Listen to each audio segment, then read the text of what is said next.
We've already spent some time talking about sequences in the context of defining a definite integral back in Calculus 1.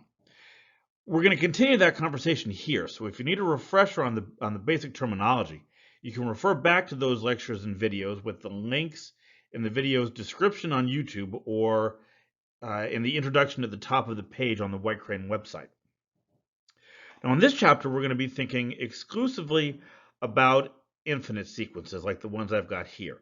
And we're mostly going to be concerned with sequences that can be defined in a closed form, that is, using some kind of formula in terms of the index n. So throughout this chapter, we often want to explicitly state that we're talking about a sequence rather than a function.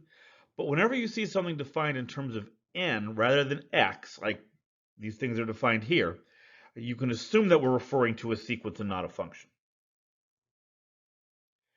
So this is our formal definition of the limit of a sequence, and it's got some similarities to the definition we use for the limit of a function. We start off with a number that we want to show is the limit.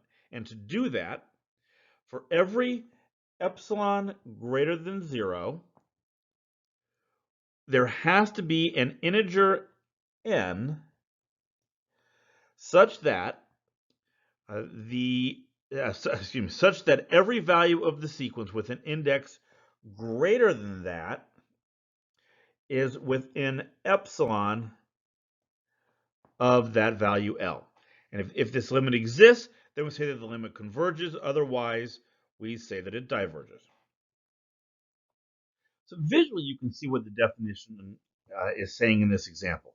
The graph shows the first 10 terms in the sequence defined by a sub n equals 1 plus 1 over n. And you can see how the values appear to be approaching 1 as n gets large. And so thinking in terms of epsilons, if we pick a value for epsilon, something relatively small, and I've drawn these lines, epsilon up from the limit and epsilon down from the limit. Right, then you can see how it looks like the distance from every value of the sequence to 1 is less than epsilon whenever n is greater than 5. So 5 would be the cap. I shouldn't have put a lowercase n there. 5 would be the capital N in the theorem. Now, to show that 1 is actually the limit, we would have to show that such a capital N exists for every value of epsilon.